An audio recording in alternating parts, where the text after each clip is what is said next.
and salutations. Welcome back to the Automotive Podcast where we build model cars, but it sure does help. This is going to be episode 41. Wow, 41. As we crash through the middle of May here. By the time you see us again, half the year will gone by. Look at that. So we are, of course, the regular people here. Luke was just telling us we're the OGs of the podcast. Yep, that's how that works. And then our special guest down there on the bottom there, all the way from the fine country of Canada, is going to be Luke Jeffery. You may recognize him on Instagram as Luke Scale Models.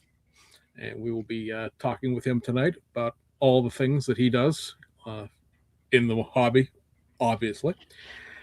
It's been 2 weeks since everybody was here for us. Mr. Tester, what has been going on? The Gallery World Championship Cup thing started, so I looked through my stash here and said, what will no one else build? And I decided on a 3D printed TVR Tuscan. So nobody else will build that. So I had no idea there was even a kit of that. There isn't. I mean, it's a 3D print, but yeah, even a 3D print, I didn't even know. I've never seen one. Didn't even know it existed. It's a really nice print and a lot of good detail in it. So I'm gonna really go all out. This week I put it in primer and then block sanded all the primer off of it just to make sure that everything is absolutely flat. That's the level I'm going to. What's this contest all about? I'm vaguely even aware of it. Yeah.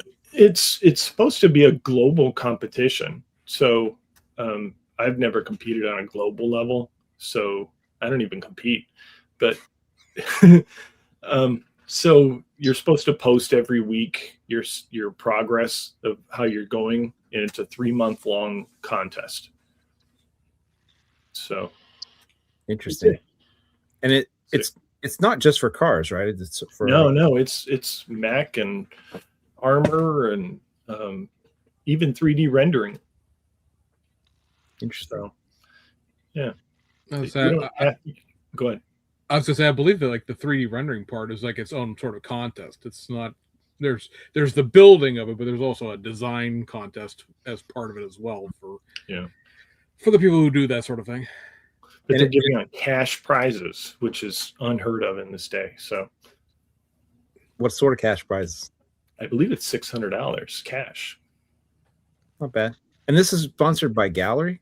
It is. Do you have to use like Gallery airbrush in their paints and everything? Or are they hope that you do. So I'm using Gallery airbrushes through the whole process. Interesting. Yeah, if you read the rules, the use of their product is encouraged. Encouraged. Not mandatory, but encouraged. Okay. Luke, are you planning to enter that?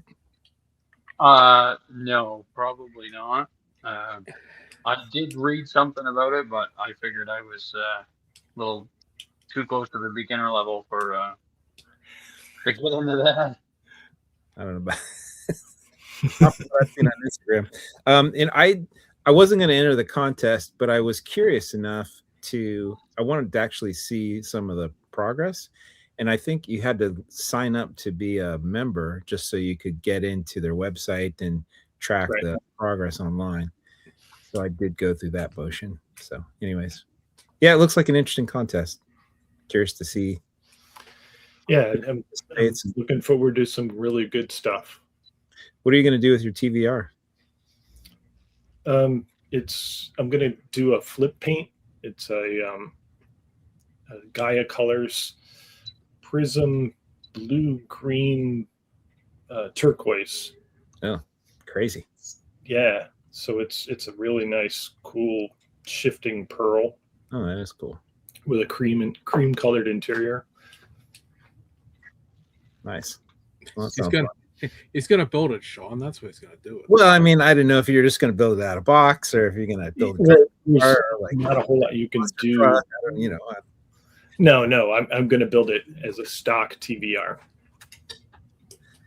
Gonna raise it 6 feet up and put it on a trophy truck chassis, and Luke would turn it into a piece of construction equipment, I think. You know I would.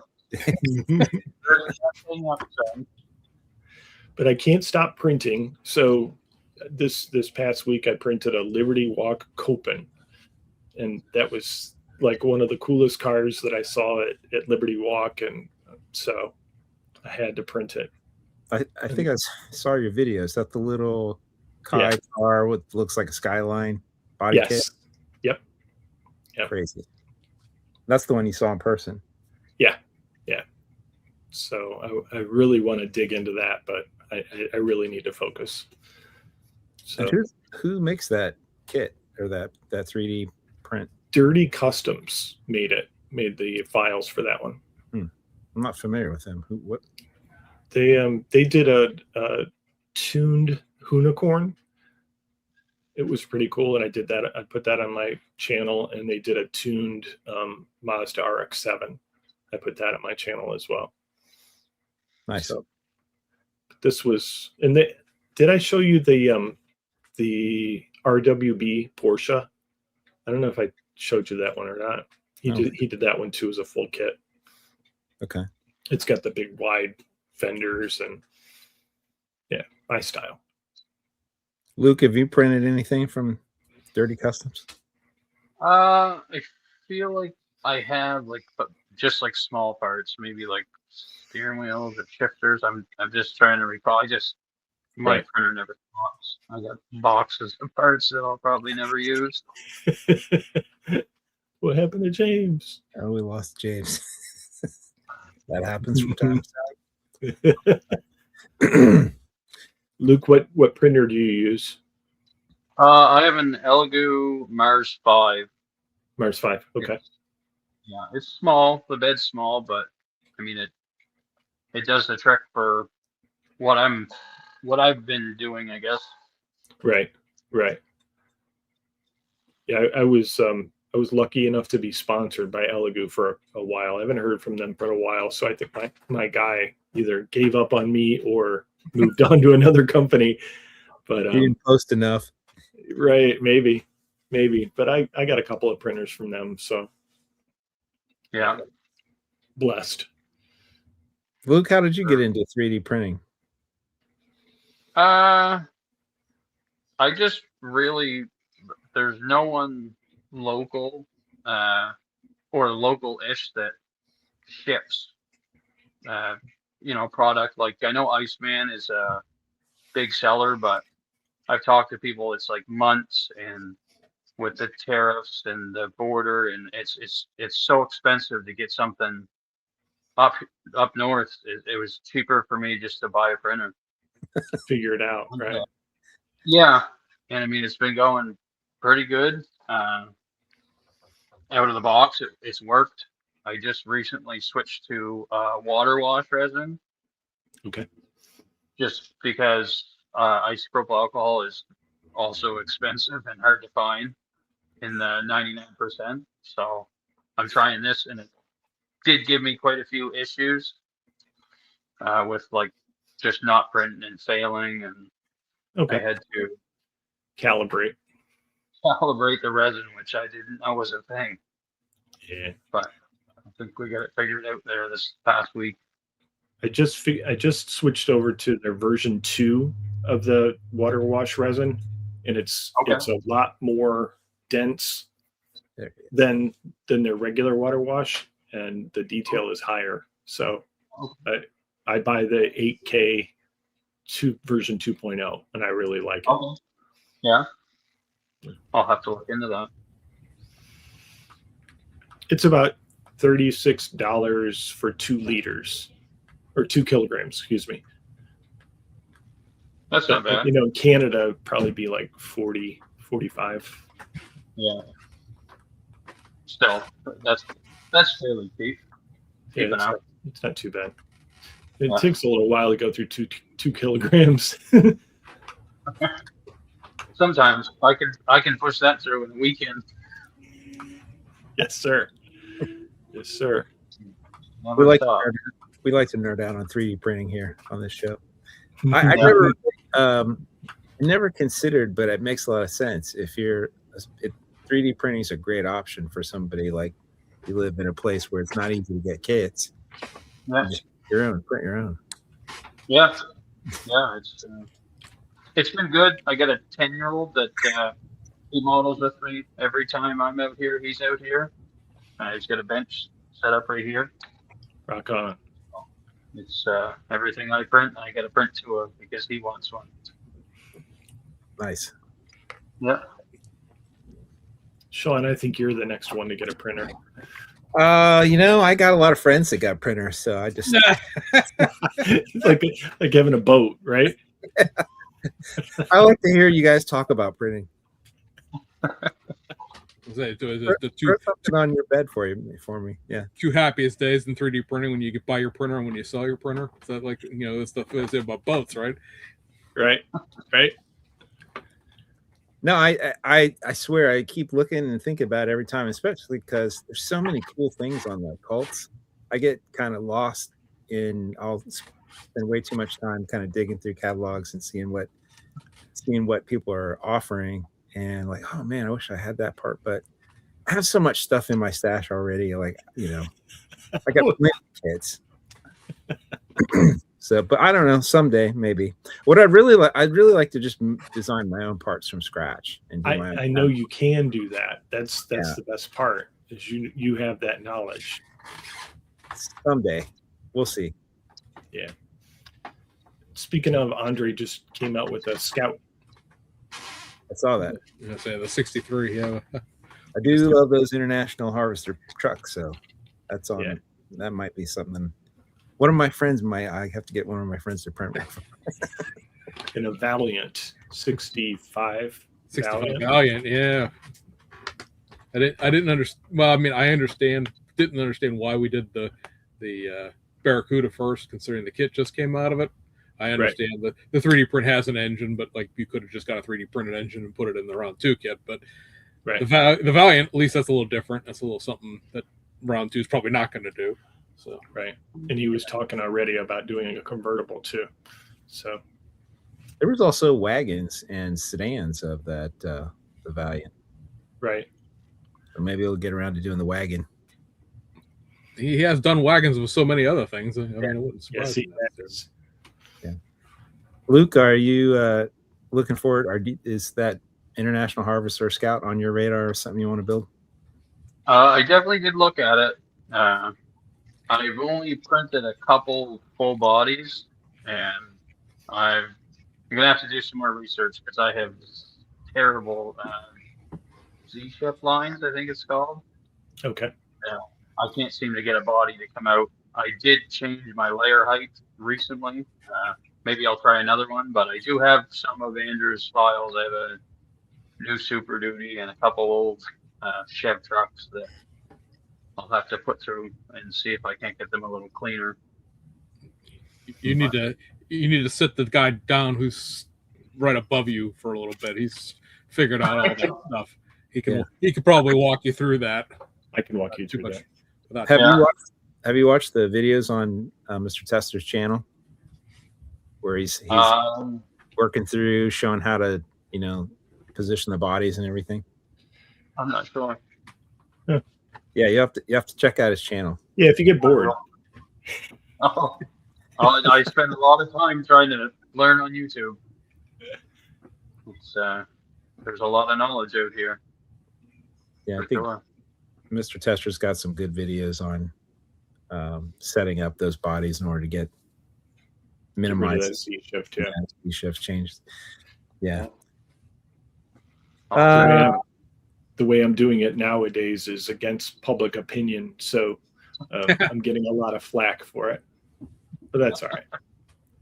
I think it feels like it's a trial and error thing. You sort of have to just try and find something that works for you, I think. Yeah, everybody wants to do 45-degree angle with a tilt, and I'm doing 30-degree angle with a tilt. So mine is basically almost on its side, but in doing that, the whole rocker panel is very supported, and then the opposite rocker panel is very supported, and I'm not getting any artifacts anywhere on the body or any Z shifts. So it's working for me. I'll have to watch some videos and try that out for sure. And the problem is, if you sit it flat, like what happens? You get a bunch of stepping lines in the roof and the hood. Yeah, anything that's parallel or perpendicular to the build plate gets lines from the print process. And so by angling it and tilting it, you're minimizing any parallel or perpendicular planes. Eventually, sometimes you'll get, a tiny one on the top of a fender or something, but nothing. You can just sand that right off. Nice. I'll share a little bit about what I've been working on. So I was gonna say, where'd we leave off at? Sean, is it your turn? I disappeared because my internet crashed out. So yeah, I bought a bunch of tropical glitz paint at NNL East, and I've been wanting something to paint. Just try it out. So I was digging through my stash, and I pulled out a resin. I have a short body 67 C10 pickup. That's like gold, man. And I don't know who the manufacturer was. I got this on eBay probably like 15 years ago. I think it's from AFX Resin, but I don't really know. I remember them. Yeah. But it was a pretty clean casting. It's based on the original AMT 67 fleet side long bed, and somebody's modified the bed into a short bed. So I'm just doing kind of a mild custom. It's gonna be slammed. Slam it. Yep, it'll be dragging the ground and with a fancy pearl paint job on it. So that's what I got on the bench. And annoyingly, I don't know if I was going to ask you guys if you ever did this. I had some 3D printed resin wheels that I'd got. I'd painted the tires, and today I came home. They had been. What I do is I tape them, double-sided tape them to usually a stick or something, and they were sitting there drying. And I came home, and I noticed 2 are missing. So what's happened is the tape released, and they've fallen off and rolled away, and now I can't locate them. So it wasn't meant to be. It's a custom in the bad neighborhood. They're here somewhere. It's like they didn't disappear into thin air. But if you could see the floor in my basement, there's a lot of stuff, a lot of places it could be hiding. So that's annoying. Yeah. That's what I'm dealing with over on my side. All right, Luke. I realize you're the new guy here, so you're like, we can't be like, oh, did you work on the last couple weeks of Last? But what have you been working on recently? I've been working on. I got a couple Fords on the go. I got a Monogram F250 pickup from, I don't know how old it is. It was given to me by a guy I used to work with, actually. He got out of the hobby and gave me that, and I got a 72 F350 wrecker on the go that I removed the wrecker bed and going to put a plow on it, flatbed. I picked them up, but I'm pretty sure they'll fall apart if I try to bring them any closer. I've been following your progress on Instagram. You've been posting pictures. I think you just posted a picture of the flatbed with a snowplow. Look like it's got a working snowplow. Yeah, I made it so it lifts, and it'll it's a V, so it'll go like open or close, angle either way. That's awesome. It was actually a Defender Customs file that for a 1/10 RC that I scaled down and built cylinders and pins for and all that. Just I don't know. I can't get away from the construction stuff. I build one clean car, and then I got to build 10 dirty. Yeah, I've followed your Instagram page for a while, and I was really intrigued with some of the stuff you build. And I thought, oh, Luke would be an interesting guy to talk to. I don't see a lot of people build construction equipment as like a genre, but yours are really well done and very authentic. In fact, I just thought they were. First time I saw it, I didn't realize they were model cars because they just looked the level of patina and detail and weathering looked really realistic. And then also these usually things are not kits of normally. And I was like, where do you even, I've never even seen like a Bobcat loader. Like, Yeah. So I was kind of really intrigued. And yeah, there's some shots of your snowplow there. Wow. And that's articulating, huh? Yeah. Yeah, I think you posted a video of it that kind of showed it. Is that correct? Yeah, I did, yeah. And then the truck, the other truck that you're building, that's looked like it's pulling a flatbed with some couple Bobcats on it. That's like one of the monogram, like 90s vintage or early 2000s Ford. Okay. But you were doing a bunch of different mods to it. It looked like you converted it to a 4-wheel drive. And oh tell us a little bit more about that. I just well, I kind of started backwards. I did the skid steer, and then I did the trailer, and I said, well, I need a truck, so I mean, I can't leave anything stock. So I found the nicest set of tires I could find to throw on it, and paired it up with a set of wheels. I'm going to build a working dumper dog is what I've known it to be called. It's like a slide-in bed that sits inside the box, or a dump bed, sorry. So I'm going to try to scratch build one of them with the headache rack, and I got a wheelbarrow and some brooms and rakes, and make like a landscape outfit. I got a plate tamper file, and just some, make it look like something you'd see on a job site, all beat to pieces. Where did you get a bulldozer? What'd you call that? A skid steer. It's skid steer. Claus got it. Model. I can't even say the guy his name. Okay. It's on Cults. He has like a skidder file and a lot of woods equipment, stuff like that. Interesting. So yeah, again, I had to build more than one because well, I just won. I guess. That's fun. Yeah, I kind of lost interest in the two that aren't painted, so I'm hoping to do these trucks and maybe get back to the skid steers. Yeah, I had no idea that there were even kits for that kind of stuff. And when I'd seen what you were building, I was like, oh, that's amazing. There is I got curious because I was like, where do those kits come from?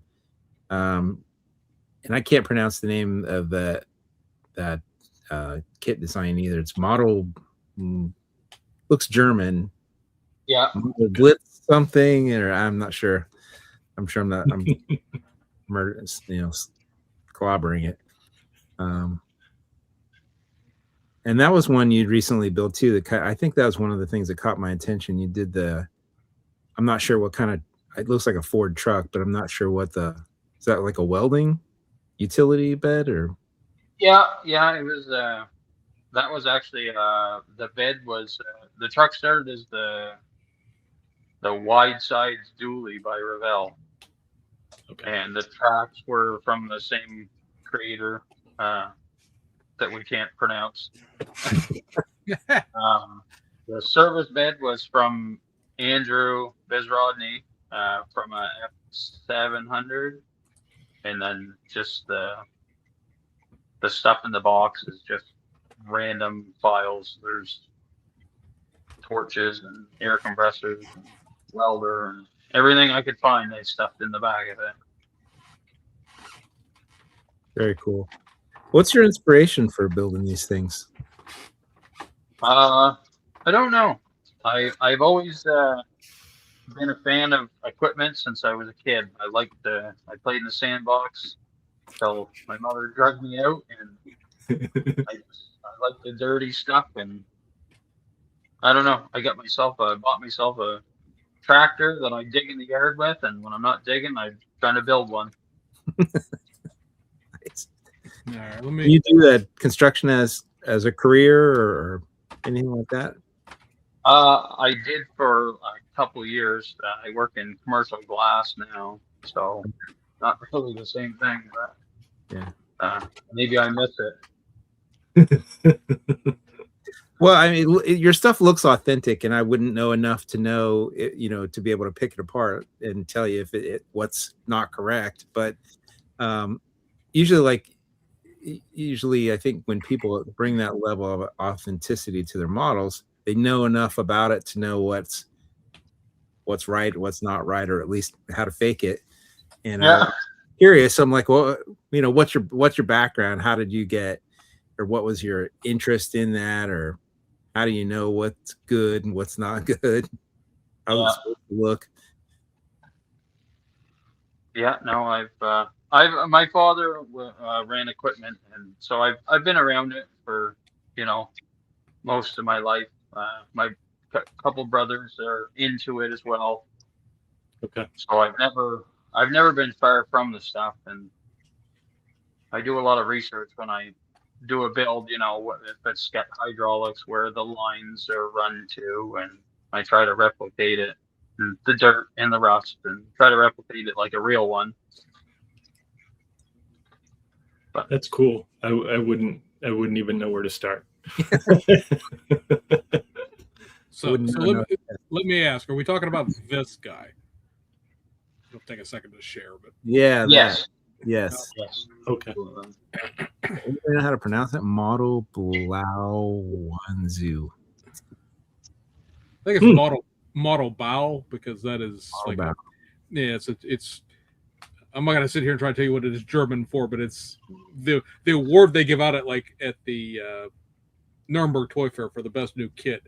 It's like Modelbau magazine, so I think it's just a German version of model kit or something along the line. But yeah, this guy's got a lot of interesting things here: pickup beds and welders and skid steers, headache racks, winter equipment, which I'm assuming that's where we got this little the tracks. The tracks, yeah. Got U-Haul trailers, utility trailers, got horse trailers. Quite a bit of interesting 3 models. Wow. I would say quite a bit of interesting little bric-a-brac. Sounds dismissive, but it's quite a bit of work trucky type things here. I like this. Yeah. Yeah, it's nice. I'm a big supporter of him. Financially. Ooh, a crane truck. Working through his catalog. It's not crazy prices either. $32 isn't bad for all that. No. I won't mention the designers that are overpriced and under. Now, does most of his stuff come working, or do you modify it and make it working? It's like some of it comes with cylinders. You have to build a little bit of the stuff. Like it'll come with the large side of the cylinder, but not the small side. And but I haven't built any of his real big stuff. I printed some, but I haven't built it yet. So I can't be so sure, but it's all his stuff seems to print really well. If you're looking for that kind of stuff, he's car hauler. Good. That's right up your alley, right there. I get that one back there. My skid steer on it. Yeah, $5 too. That's a pretty good price for that. All right. So anyway, now that we've all decided we need 3D printers in the last 30 seconds. Let's see. That's the thing. It's like there is a lot of cool stuff out there. I'm like, okay, that actually looks like. I do wish I sort of could just hit the print button. For a guy in Germany, he's got a lot of like North American style stuff here. Right. Yeah. He knows his audience. I guess so. Huh. Yeah. Neat things. So it completely derailed the podcast to look at fire axes and portable generators. That's got a little bit of everything. Boots. Rubber boots. Yeah. Rubber boots. Overlanding gear, which is perfect for. I was going to say, I think Sean's going to be sending files to his friend to print pretty soon. This is a good old fashioned angle saw. All right. Anyway, we're completely off topic there, but yeah, go check that guy out if he wants some. Throw his. I go back later and edit a link into that guy's Call 3D into the description of the podcast. Can't do it while we're on the air, but that's very, very interesting stuff. Thank you, Luke. You've made my day for coming on just by giving me a whole bunch of stuff that I will feed my need for a resin printer.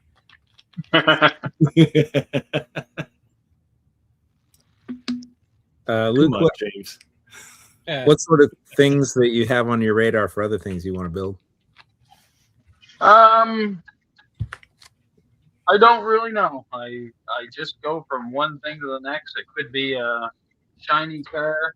I do have I recently printed or finished a Kenworth big truck, rusty, dirty, and I have a 3D printed dozer for a big one, and I want to scratch build a low boy float and kind of do the whole kit and caboodle together. But it's quite a project to get it all, especially the trailer from scratch build it, from sheet styrene, and I keep looking at files of them just to print one, but I want to build one. I think it's a little more of a challenge to build. So, do you have are you building from a set of plans, or how do you do you draw up plans for something like that, or how do you go about? I wouldn't say I draw them. It's a rough sketch, but I'll go online and research and get my dimensions, and then I have a scale calculator that I'll just kind of get my rough dimensions, and then I kind of build it in my head, I guess. My head and Google Images, as many pictures as I can find of the fine details, and go from there. Interesting. How'd you get started building models? I did it back when I was maybe 10 and get into it, and then I get back into it when I was maybe 20, and then I get out of it, get back into it when I was 25, and I worked I had a small shed, no heat, and it gets rather cold here in the winter, and it was good in the summer, and they would just crumble in the winter. So then I got out of it, and when I moved into where I'm at, I got a good heat source and a nice garage. And my young fellow was old enough that he showed a little bit of interest. So I thought, let's have a hobby together, something we can do, spend some time, teach him something, some patience. So yeah, we don't do it much in the summer. We got a pool, and he likes to swim and dig stuff with my reel tractor, but he likes to do it normally. Most of the weekends we spend out here hanging out. That's cool. You'll remember that forever. I wish I could have gotten my kids to build models. I have 2 boys, and they got zero interest in models. So I tried, definitely tried. What other things do you sort of like to build besides construction equipment? I have seen some glossy things on your site from time to time. How many? Honestly, I'll build anything. I watch Marketplace. It's very hard to find. There's no stores within 2 hours of me, and I don't travel very often. I travel. There's one place I go for work. When I'm on the road, I normally support that hobby shop while I'm there. But so I watch Marketplace, and I just try to buy lots of them. People sell 8 of them and it doesn't matter what it is, and I just keep looking at the box until I feel like building it. I've done NASCARs. I guess the last shiny thing I did was a Dodge Dart, which was definitely a lot funner with a 3D printer, being able to, customize it a little more than box stock. But no, there's no rhyme or reason as to what I build or when I build it or why I build it. I'll just open the cabinet up and pull one out and start building it. And once I started, I tried to make it all the way through without stopping. I have a hard time putting one back in the box. Are you one of those guys, like, do you build multiple models at the same time, or you build one at a time, or what's your style? I try to do one at a time because I just if I try to do 2, I'll have 4 on the go. That's me. Nothing. So I try to stick with one. I got these 2 trucks on the go right now. They're kind of going to be a pair. I recently got some decal paper and made some Jeffrey and Sons, like some landscaping decals and some construction decals, because me and my son, we thought that'd be cool to make maybe a diorama with all our trucks together. Yeah, That'd be neat. Yeah. So we're trying to do a little fleet right now, some landscape and stuff. So that's why I got 2 on the go. But I felt like I recognize a theme of kind of a group of trucks that look like they're painted in similar paint schemes. Yeah, nice. It's funny. I get distracted by whatever new thing that comes. I've noticed a pattern since I've started going to a lot more shows recently. I get distracted by whatever new thing that I've just gotten at a show, and so now I've probably got 7 or 8 things in process, because every time I've been to a show, I've picked up something new. So I just got some paint, and I'm like, oh, now, and that's shifted my focus from. So if I don't go to shows, I'm kind of okay. I can stay focused for a little while. So we'll see. I don't think I have any shows on any radar for the next couple months. So maybe I'll actually stick to one and stay focused. But it is summer. Say Sean's secret of completion apparently is being antisocial. Yeah, stay away from the hobby store. Stay away from shows. Speaking of shows, Luke, do you get a chance to go to any shows? Have you ever gone to any model shows, or you? I actually have not. There is one in 2 weeks coming up. It's the biggest. It's supposed to be the biggest one in Eastern Canada. I think me and the young fella are going to go. I'm not sure how many people attend or how big. Because I've never been. I have no idea what to expect, but it's only maybe an hour and a half from home. So we think we'll, load up the truck and take a few models and see what we can do. He wants to. He's more excited than I am. Yeah. So he's built a couple nice ones lately that he wants to put in the show. So I told him I'd take them, but I'd love to. I see some of the shows around, and they're pretty cool, but there's none local to where I am, or none that I know of, other than this one that's annual. So is that the one that's in? I'm going to butcher the name. Is that the one that's in Monocton or Monocton or whatever it is? Moncton? There you go. No, this one's in Fredericton. Okay. I know there's one down that way. Okay. That oh crap! Was it Elm City Hobbies? I know. Yeah. The guy that runs that place, and I know that's his local club that puts on that show. Yeah, the Cams. Yeah. Cams show. That's the one that I think we're going to try to attend. So we'll see. Are there any model clubs in your area, or There is a club local. I was in it last year, and then kind of the summer came, and I just kind of steered away from it, and I never made it back. I'm always curious talking to people when they're in, less populated areas, or like how do you connect with other modelers? How do you learn about model techniques and stuff? Yeah, basically YouTube. That's but I don't know. I don't know anybody personally that that's into the hobby. I had a couple friends try it out, or see me doing it and want to try, but nobody really sticks to it. There's a few around, but not. I don't know where they hide, but I don't have to find them. I don't know where they're at. What's your how did you get interested in cars? Like, do you have any other automotive interests outside of building models? Do you play with real cars, or?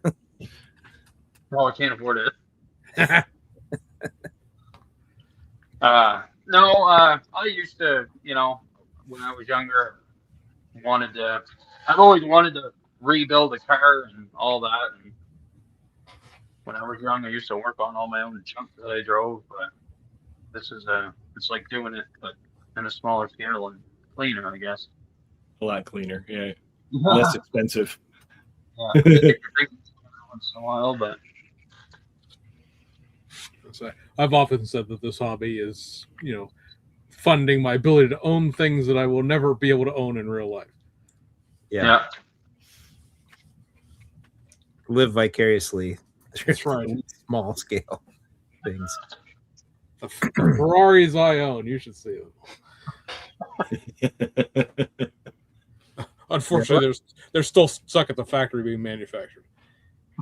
That's what I like about models, that you like. I have ideas for things that I want to see in three-dimensional form, and if I was limited to real stuff, like that would take years. I could probably only build one or two things in my lifetime, whereas model cars I can build one every week if I was. Yep. Stay away from the shows. Yeah.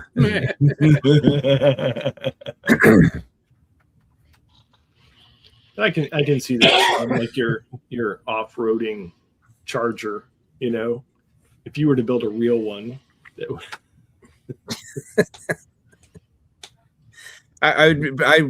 I'd come up with another idea long before I'd ever get completed. So they're just never finish anything.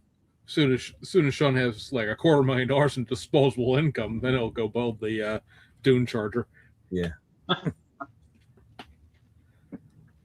Luke, what sort of things do you enjoy, and as like model building techniques, and what are the things that you hate doing? I really like painting. I recently got into the airbrushing, and because they banned Tamiya paints in Canada, and so the options were very limited. I bought a Kaleido, a gallery airbrush, and some Kaleido paint, and that's a real game changer for what I'm used to. Nice finish, easy to spray. So I really like that part. I like weathering. That's probably my favorite part, as you can probably tell. Yeah. You do it well, so I would think that's probably something you enjoy. What model of gallery airbrush do you have?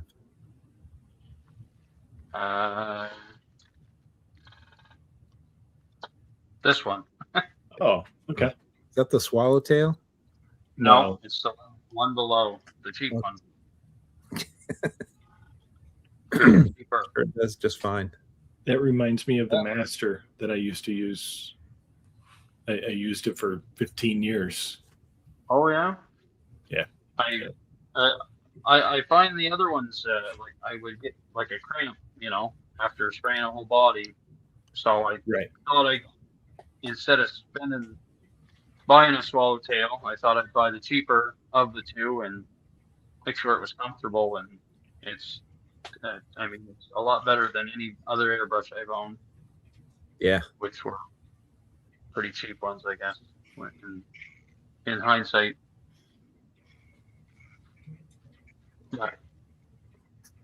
Yeah, I really love my gallery airbrush. That thing's been a game changer for me. The TG, right? Yeah, I have the Mobius. Nice.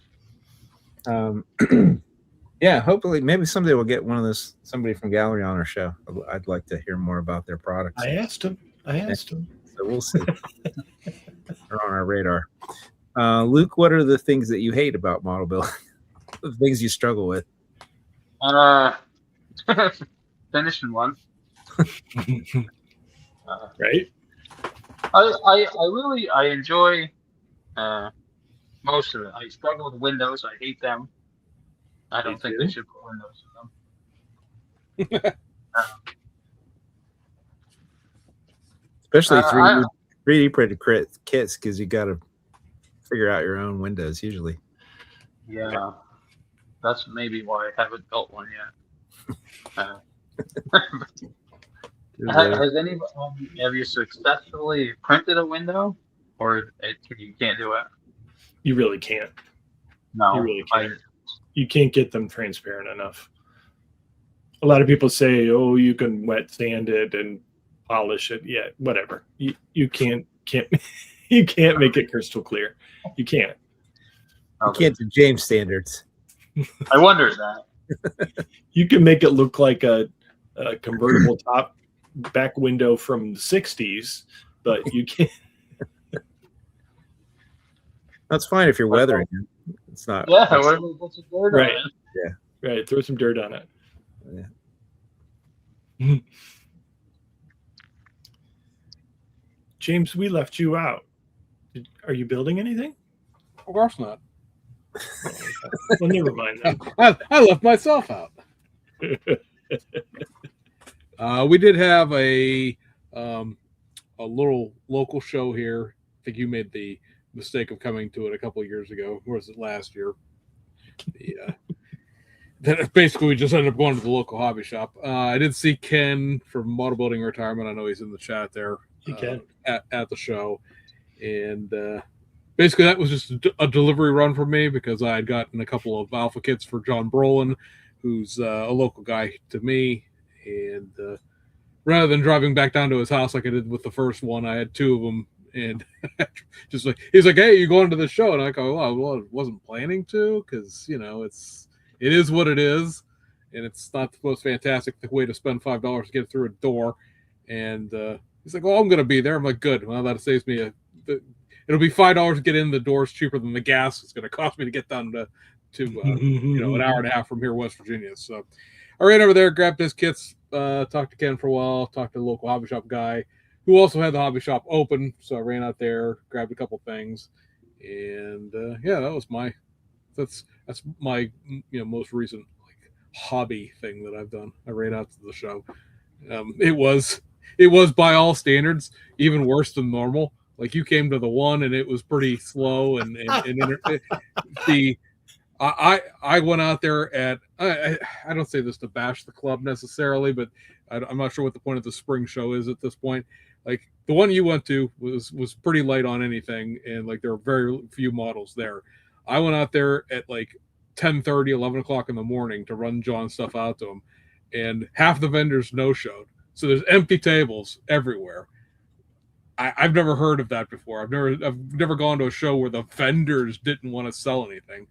And then until Ken showed up, there weren't any models on the table. And and then the club was fighting with itself publicly in front of everybody. So that was a day that I'm sure they'd probably like to have back. But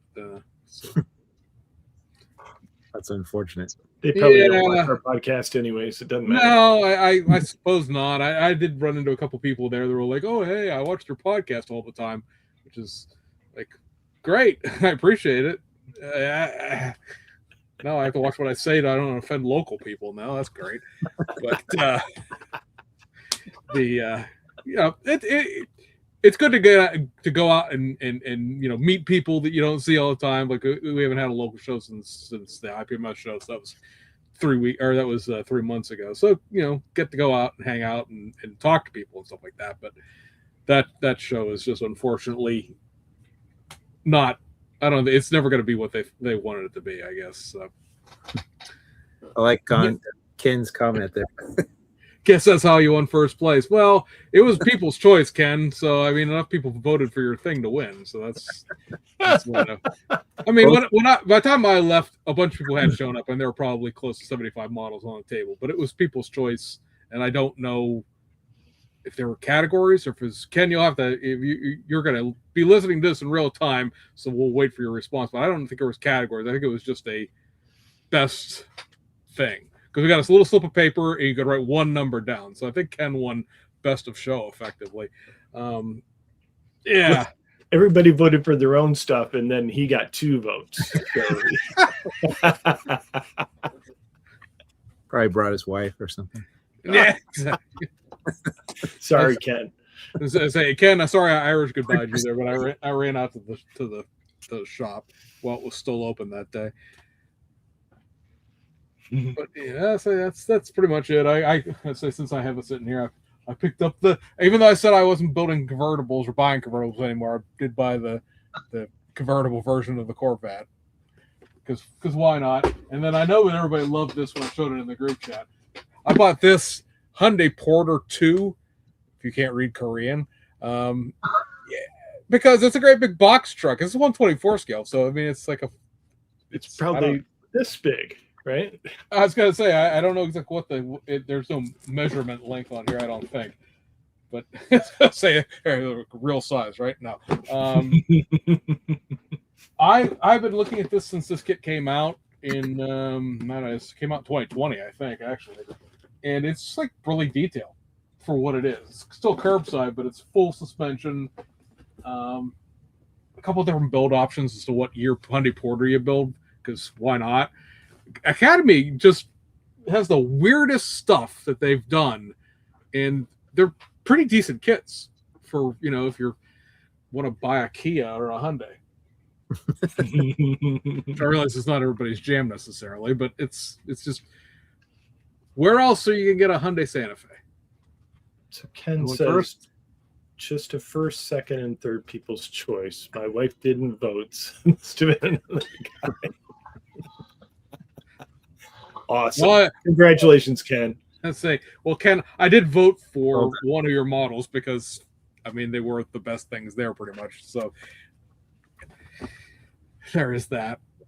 That box truck, I'm telling you, I think that needs to be the shop truck for the Automotive podcast.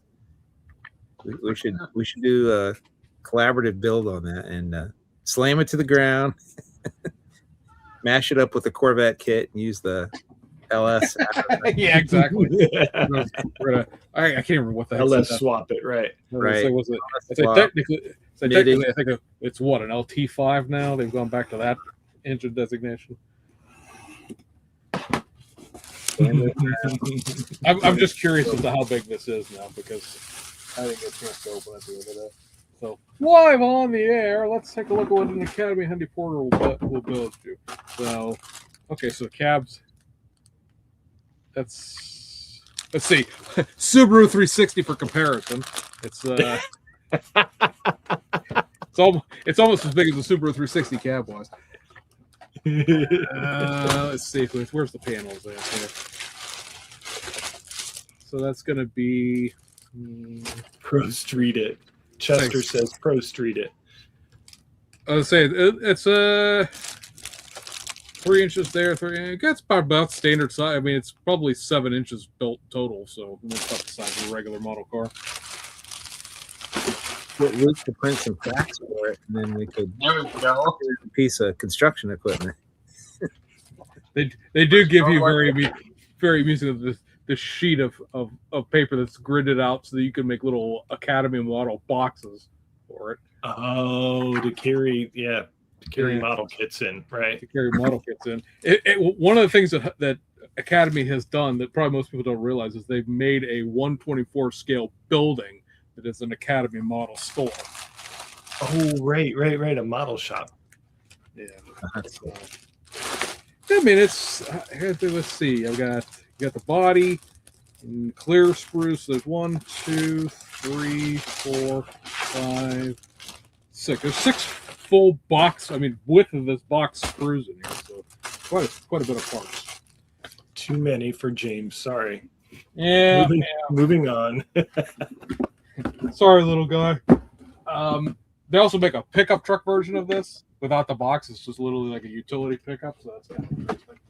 Do they make a fire truck version of that too, or is that a different manufacturer? That's Aoshima Subaru sandbar. Yeah.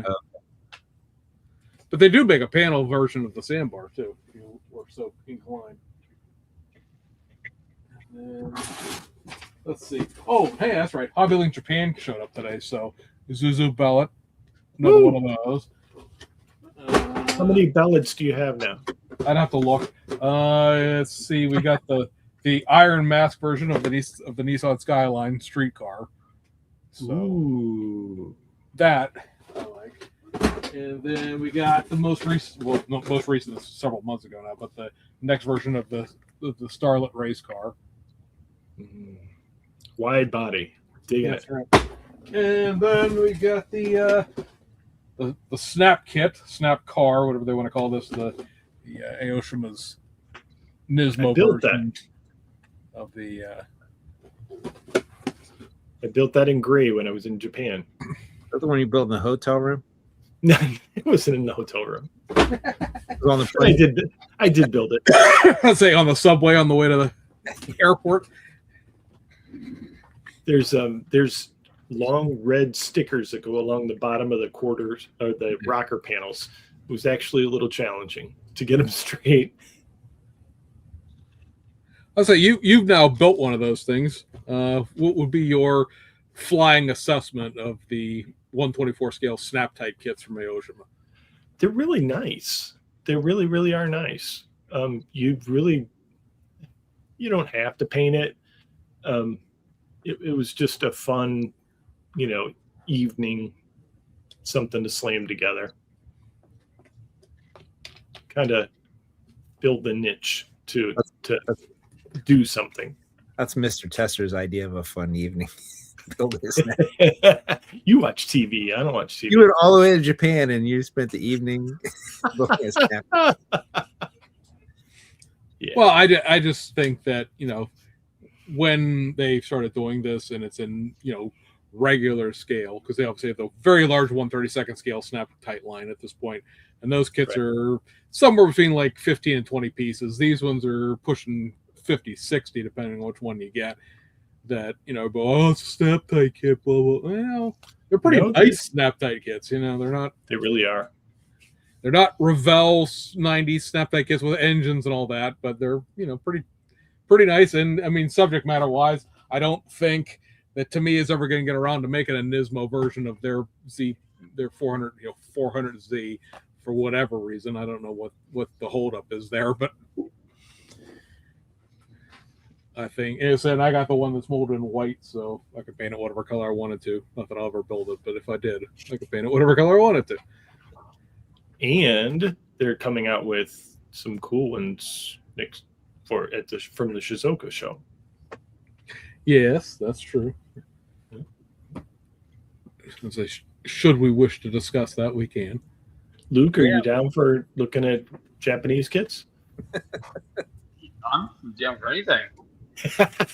All right, ladies and gentlemen, this is our favorite part of the podcast. This is where we show Sean a bunch of stuff that he doesn't know exists. Yeah, like I had no idea these things. So, oh my. So first up, Tamiya. I know everybody wanted Tamiya to do something cool, and they basically didn't. But no, wait a minute. Hold on. Backstory. What is this show that we're talking about? I'm not even aware of it. This is a show that I went to last year. Yeah. So say, educate us, Mr. Testers. You've actually been. So all of the manufacturers in Japan all gather together, kind of similar to the New York Toy Fair, but this is the All Japan. So all the Japanese model manufacturers all join in one place, and the place is packed. Saturday is free day, and so there's a bazillion people walking around, shoulder to shoulder, trying to look at everything that from the new manufacturers. Okay, but that's their way of showing off. I'm sorry.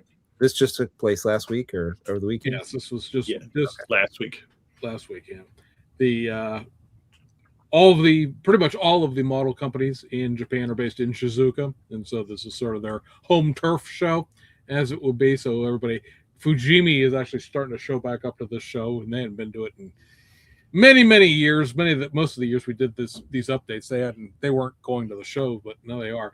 So starting off with Tamiya, like I said, everybody wanted them to do something cool, and instead they've decided they're going to reissue all their Mini Coopers, which I guess is kind of cool. So you have a reissue of the Morris Cooper, a reissue of the Austin Cooper, and a reissue of like the touring car, race car version of the Mini Cooper. I think the Monte Carlo Rally one's still in the catalog, so that's why that one's not on here. And then they're also reissuing the big 112 scale Mini Cooper, which is like slightly bigger than a 124 scale regular car. Are so small. So like if you ever wanted to build a big scale kit and you didn't have the space to store it, I have a solution for you. This Mini Cooper. Everything's getting new decal sheets. I think these are actually legitimately new. They're not the same decal sheets that were in the previous one, although the touring car one I think still shares the numbers and roundels that it had before. But I think I'd have to pull my Morris and Austin out, but I don't believe I had roof decals in the original ones from the 90s that I have. So you're going to buy new kits? I don't know that I would, because clearly I haven't built those yet. What's flipping them over and buying new ones going to do for me? I'm not really that big into the roof decal either. I kind of just like the solid roof color. Putting a great big Union Jack on it is cool, but is that decal really going to fit on there that well? And once it's wrinkled, it's going to be wrinkled. And for anybody who hasn't seen these before, they are full detail kits with engines and the whole 9 yards. They're itty bitty tiny little engines, obviously, but they are full detail kits. So there is that item. Let's see. I have certain things in folders, but some of this other stuff is sort of individual manufacturers, so bear with me. I think we may have talked about this with the Toy Fair in Germany, but they also had the test shots for the new Revell Germany McLaren 750S. You may recall our own fearless Mr. Tester recently built a 3D printed convertible version of the same car. This is a coupe. With an open door. As 112 parts, with I don't know if they're opening or if they're posable. It doesn't look like these are, hinged points. They look like they're just, a place to stick the door on rather than it being, open. Whenever you start doing like moving doors, that gets awful gimmicky and the doors tend not to fit right. So I just assume have it be sort of semi-static. Yeah, I'm okay with that. It does have what appears to be a left and right hand drive dashboard, which makes sense because McLaren being a UK based company. So that's a trend that they've done with a bunch of their newer kits. They've had left and right hand drives in the box already. So that's cool for the folks who live in that part of the world or in Australia, things of those natures where they drive on that side of the road. And then let's see here. These are not quite in the order they need to be, but we'll make the best of it. We had let's see. This is the one that I'm sure Mr. Tester wants to purchase, although he already purchased a very expensive resin kit off me instead. How about the Fujimi doing a Honda S660, which was the little K car. I love K cars, man. And say this will be in the Easy Kit line, which based on the previous kits, and these are Fujimi's Snap Tight line. They did the Alfred van, the Veilfire Toyota van, the Hustler, the Jimneys, they're all in the same line of kits. So And I mean, it's 4 colors or so. yeah, as I say, it'll probably come in a bunch of different colors, and they'll all have Mylar stickers, and they'll release it in white, and that'll be the one with water slides, frustratingly. But I mean, it's a fairly robust snap tight kit from the parts tree here. I'm not the world's biggest fan of, and you're gonna see this with the Subaru here in a second. Fujimi is back to doing this goofy bullshit, pardon my French, where they mold the seat bottoms into the interior. Grown. Yeah, exactly. That was a thing that Fujimi did in like the late 90s, early 2000s with a bunch of their kits. And we are once again being forced to endure that because your seat backs are here and then your seat bottoms are molded into the floor, which isn't that big a deal in this because it's so tiny you won't be able to tell, but still. It's fine if you're going to paint the whole interior black, but if you want to paint the seats red, that's a lot of masking. Yeah, it's pain. And this will have the easy alignment system in it, which is the new shtick thing that Fujimi's been doing, where you can adjust the stance and the camber and the basically the drift pose if you wanted to do that. It looks like it's going to be a pretty nice kit, and overall, I do like the fact that for ease of painting, the entire frame on top of the window ledge is a separate piece, so that ought to make that part of it easy at least. It's the one concession of making it just be a giant pain in the ass to paint the seats on, I guess. Okay. This is the alpha version, which was like a trim level of this car. And with the hood and the front end being different pieces, I kind of wonder if they won't do the newer version of this as well, because it's kind of silly to do this one option way. So I assume they'll do the refreshed version of this that came out. Right. Yay, I guess. Let's go this way. They also were showing off the new Subaru WRX STI. This is the last of the STIs. This was a 2016 to 2020 model year car. The EJ Final Edition is a 2019. I've had this discussion a number of times. No, this doesn't have left-hand drive included in it. Yes, I'm aware they sold WRXs in the United States, but no, this particular version was only sold in Japan. It was a Japanese specific market trim car.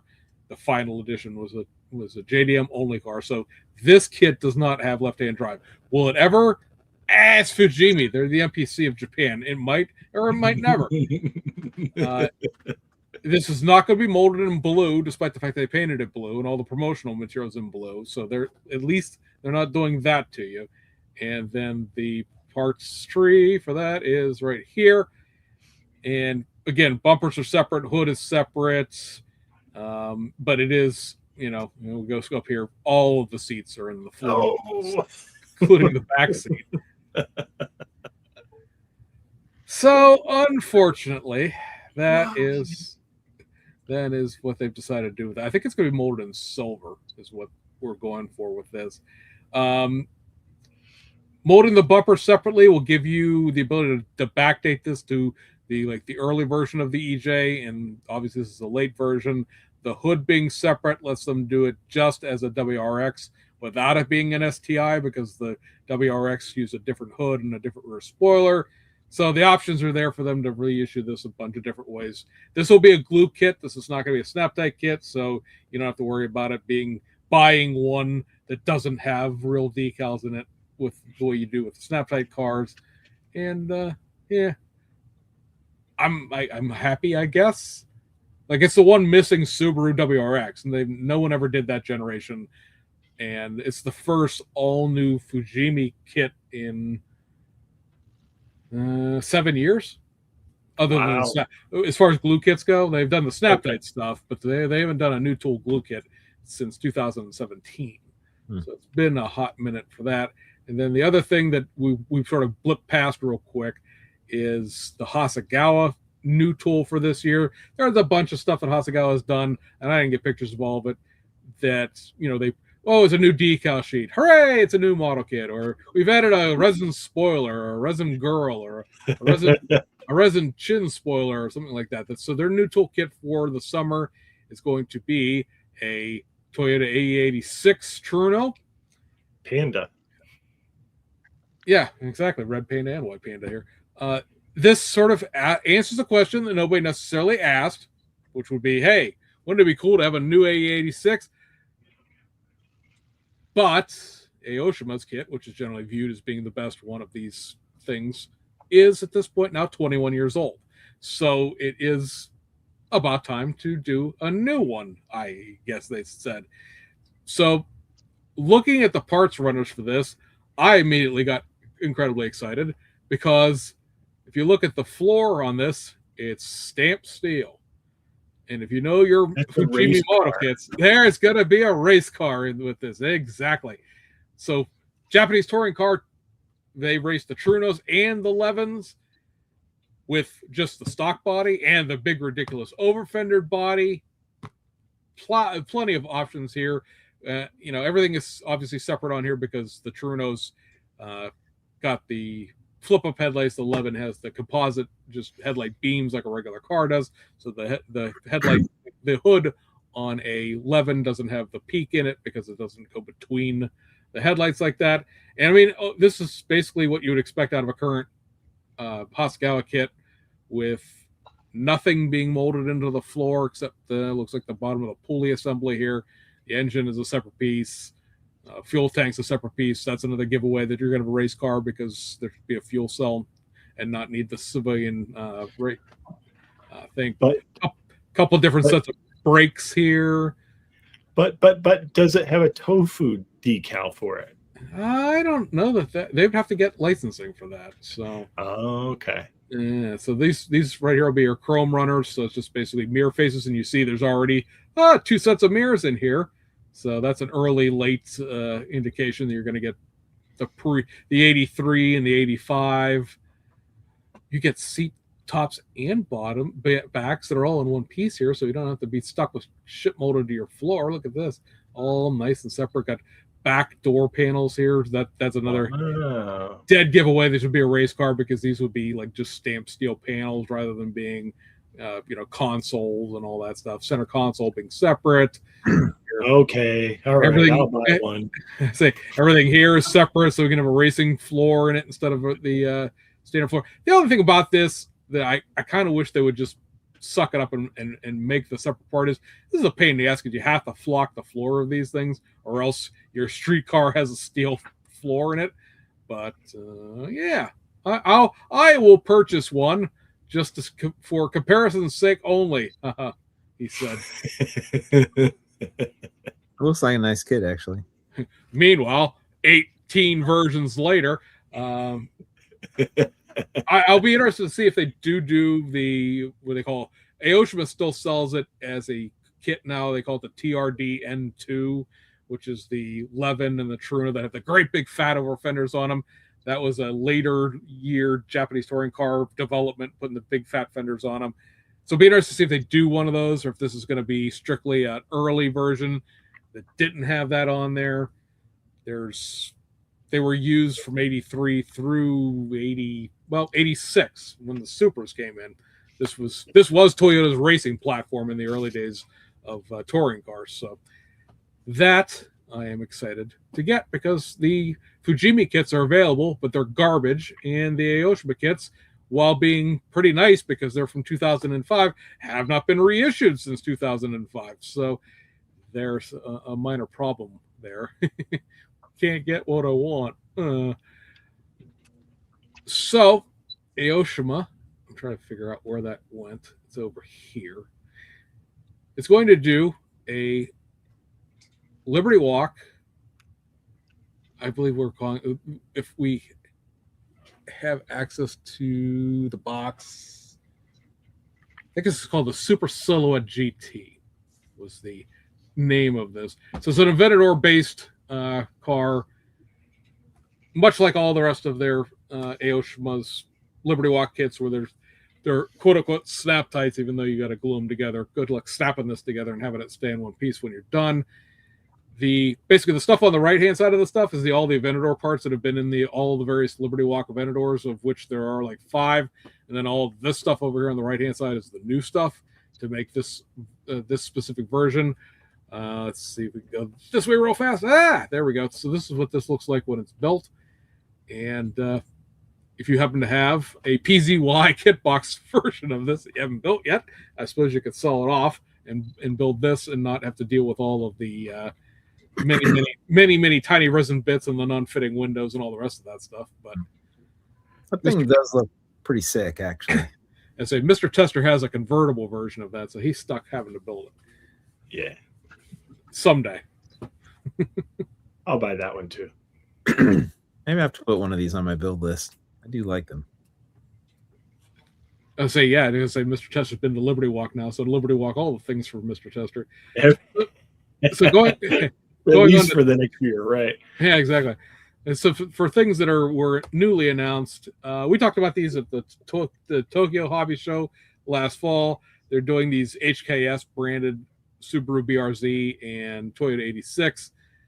The wheels are different and the decals are different. The body kit themselves is the same on both of these. So it just depends on how many decals you feel like applying. If you feel like what does that say? It says tune the next. Tune the next. So HKS famously did Nissan engine tuning back in the day. Apparently they work with Toyota now. Then we have the upcoming Toyota Supra snap tight kits. Did a little background into these after we started talking about them on the let's see, what do we call it, on the Model Maker forum, which is the old Model Car Magazine forum. And these are actually 1996 Toyota Supras. And I know that nobody cares, but technically there is a mid-cycle refresh in 1995. So these are not the exact same Supra as the Tamiya kit is. There's different front rear bumper, different front and rear lights, a couple of interior differences. So if you like your 4th gen Supras and you wanted to build another one, this will not, even if you bought the silver one that looks like the Tamiya kit straight out of the box, it would not be the exact same kit as the Tamiya kit.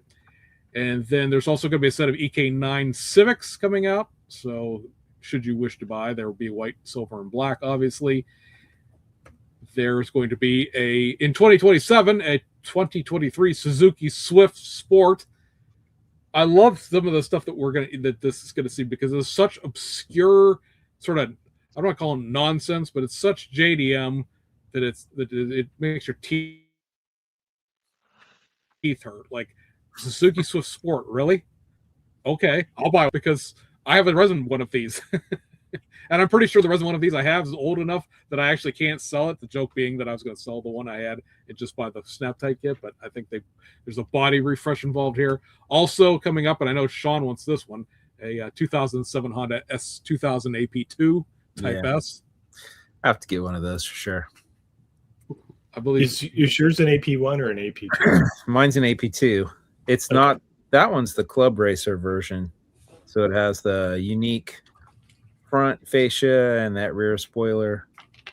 And it also has I'm assuming that the top is probably removable.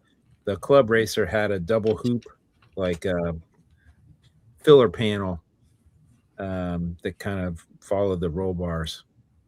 And so yeah. But yeah, that's pretty cool. I would get one of those and I'd probably build it. I say this is supposed to be a late 2026 kit, so we'll have to keep Sean up to date on that.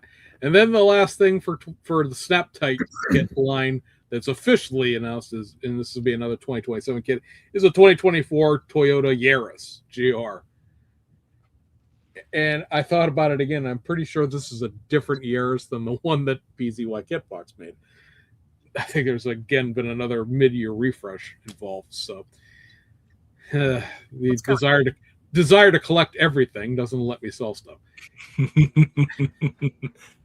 That has the same engine as the GR Corolla we have, so it's turbocharged 3-cylinder. Yeah, it's actually pretty quick.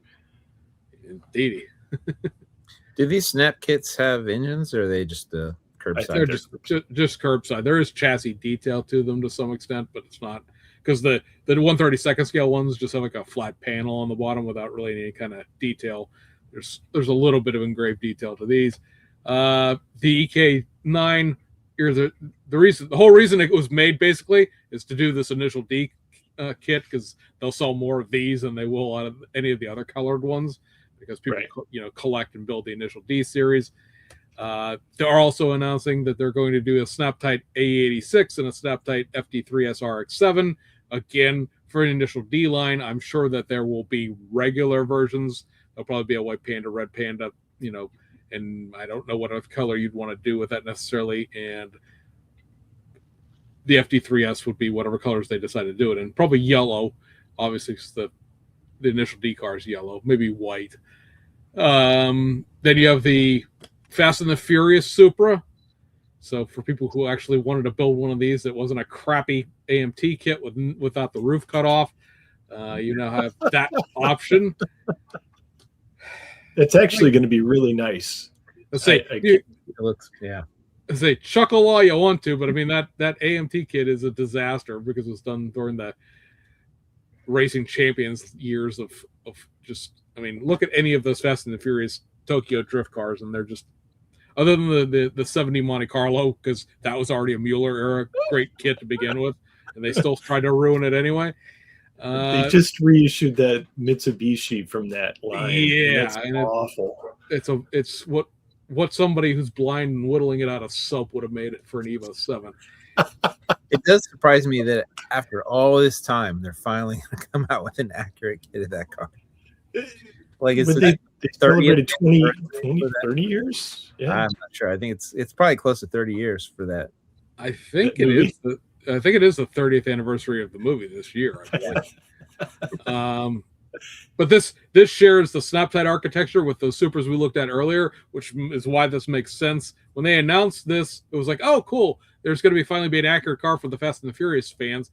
And then they announced those other Supras. And like, why are they making two new tool Supras? That's a lot of Supras for, I Mark IV Supras are popular. I get it. But like, that's a lot of Supras. Well, no. Basically, other than the body over here and like the roll cage and the spoiler thing like that, most of this is just the other Supras. So that makes sense tooling and amortization wise, because again, this version of the Snap-Tight Supra is going to sell all the kits, and hopefully they'll sell a few street cars on the backside. 1/32 scale kit, just because this is sort of interesting. Aoshima has a Ferrari license now, so they're about to drop, or actually, no, these are actually already out, I believe. The 512BB Ferraris, and at the show, they announced a 288 GTO and an F40. Again, all in 1/32 scale. And Sean, like I was saying, this is pretty much the detail you're getting on a 1/32 scale kit. It's a little bit here and a great big advertisement. Hey, by the way, you're buying an Aoshima kit. So it's like a Hot Wheels. Yeah, a little bit. And they come. Right. They say they come in all the colors you see up here: white, red, silver, black, and whatnot. And they're also going to do like they're not kind of off the picture here, but they're doing like a California custom version of the Beetle. So that's kind of interesting. They're doing like a Beetle van as well. There's a whole. They have. Right. Yeah, I say there are something along the lines of like 35 of these, include with the stuff they announced at the show. There's this line obviously is selling well enough for them to A, not only make a lot of it, but B, buy a Ferrari license for it. Now, will this Ferrari license ever make it to 1/24 scale? Maybe. No plans for it right now, but it would be nice. You really want Aoshima doing Ferraris, though? I bet you this 512BB is 3D scanned compared to the one that Fujimi made. Right. Is a 1/24 scale F40 going to be better than the Tamiya kit? Well, the Tamiya kit has admittedly always been the joke from Mr. Tamiya was we massaged that to make it look more like the real car than it was, because the real car didn't look right in scale. The 288 GTO, that's an enthusiast series kit. I don't know that you're going to make a better one with a Snap-Tight kit. Right. So it is what it is. And I mean, I'd just like to see them, somebody do some bleeping regular Ferraris so that I have to stop dropping $150 on them every time a new Ferrari kit comes out. That's my thought process on that. And that's the end of Aoshima. One last thing for the race car fans. So yeah, this one's just for me. This is the BMAX table. Now there wasn't a lot at the BMAX table in terms of like new announcements. It wasn't like, oh my god, here's something we're gonna get 7 years from now whenever someone feels like getting around to it. This was basically just covering if I can get the thing to pop up and show on my screen. Let's see, try that again. No, maybe I shared too much. The basic point being, usually BMAX always has like a whole bunch of 3D prototypes there, and it's all a bunch of stuff that if you follow BMAX and Nunu over the years, it's like, that stuff will come out someday. And I don't know why this is shared. Their Porsche K2 took like what, 6 years or something? Something like that. And I don't know why I'm getting nothing gets released until it's ready. Very surprisingly, that we've talked about it offline. There's a Porsche 911 that was called the 953. It's a 4x4. It is off-road. It's a Paris to Dakar rally kit. And that kit was pending. And all of a sudden it just, got sneezed out of BMAX at random last week. And I said, it'll be like 3-4 weeks before it shows up in Japan. And then it showed up in Japan this morning. So not only did that kit come out much earlier than anyone thought it would, it also shipped internationally much faster than anyone thought it would. It's got your name all over it, Sean. Off-road Porsche. I know. It looks like a nice kit. Let's try this. Let's try this one more time. If it doesn't work, it doesn't work, and we'll move on. But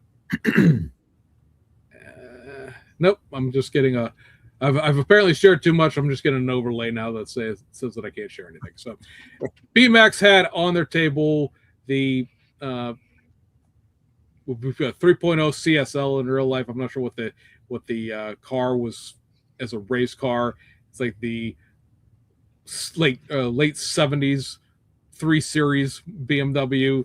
Okay. They had their Le Mans Mazda RX-7, which is a late 70s RX-7 with a gigantic whale tail spoiler and over fenders.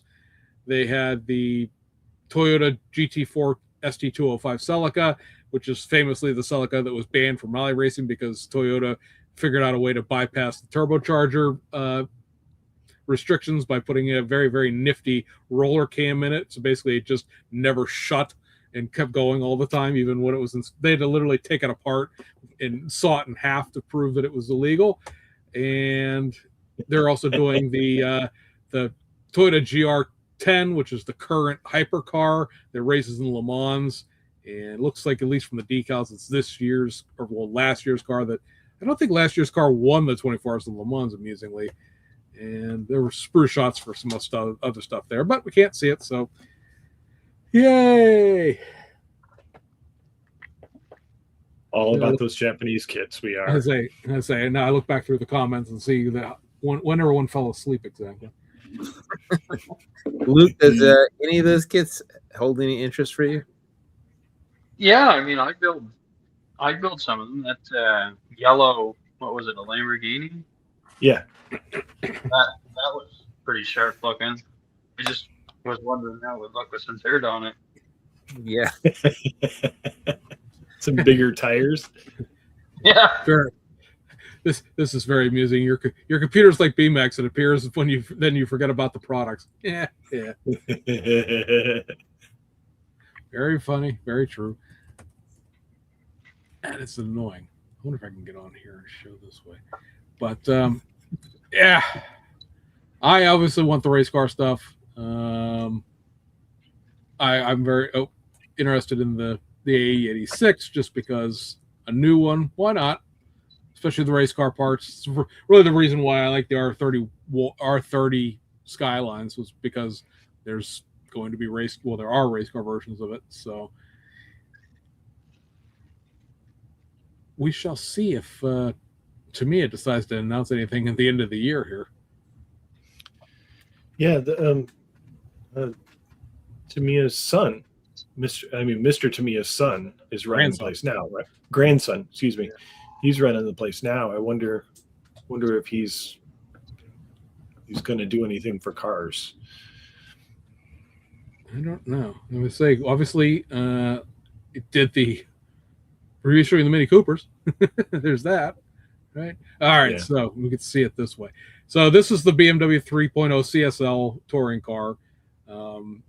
It'd be really cool if someone made an actual like street car version of this, because this is like sort of that era of BMW of which there is no model kit of. I would love a stock version of that. Yeah, that thing's pretty cool. Yamaha motorcycle, and then here's your ST205 Celica. So if you're not up with your Celica model numbers, this is like a mid-90 Celica. To me, obviously did two different kits of this. They did the GT4, which is the rally spec version and civilian trim, and then just regular Celica.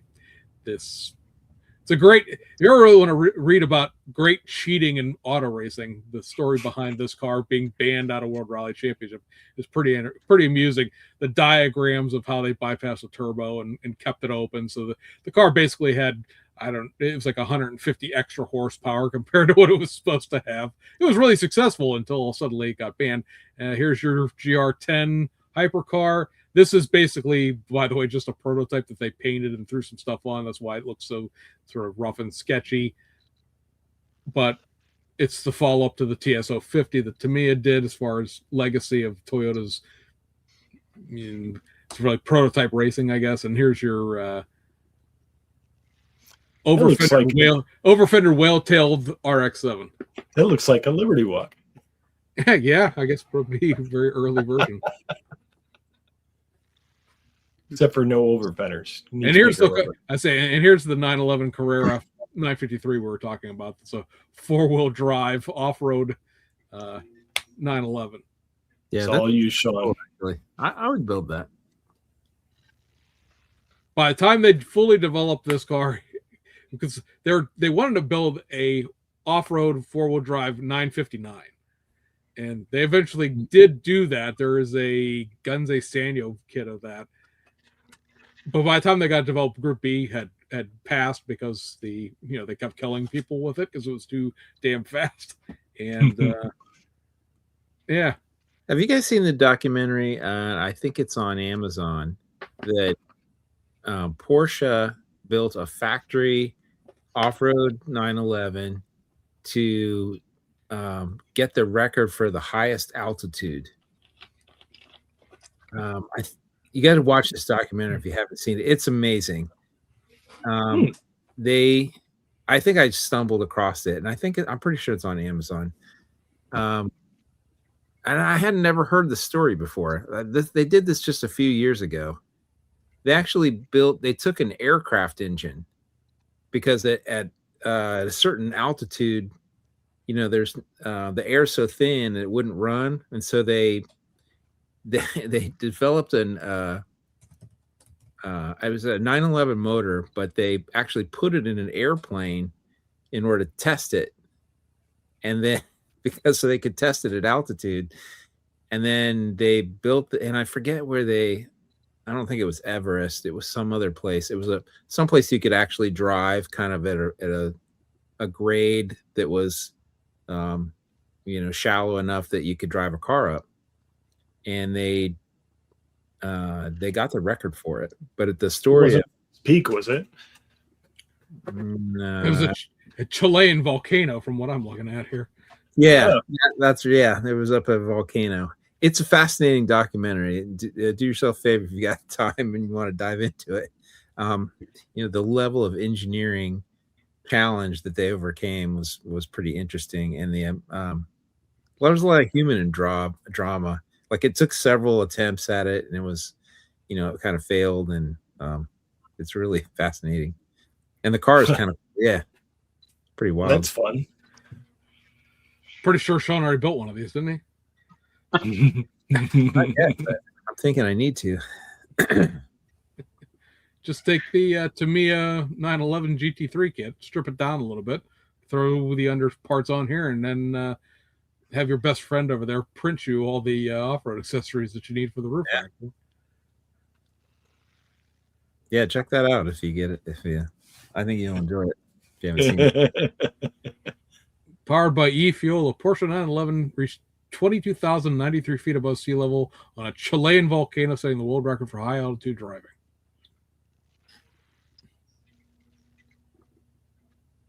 Four miles up. What's the big deal?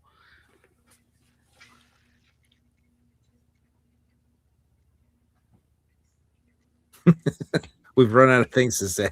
No, I'm just checking the chat because I saw somebody saying something about having a master in 1/18 scale here. So I'm trying to figure out what the. Oh, okay. We're talking about a boat tail Riviera and the fact that AMT already has a tooling for a 1/18 scale version, so it wouldn't be hard to reproduce it in 1/25 scale. Yeah, that's not exactly how that works, but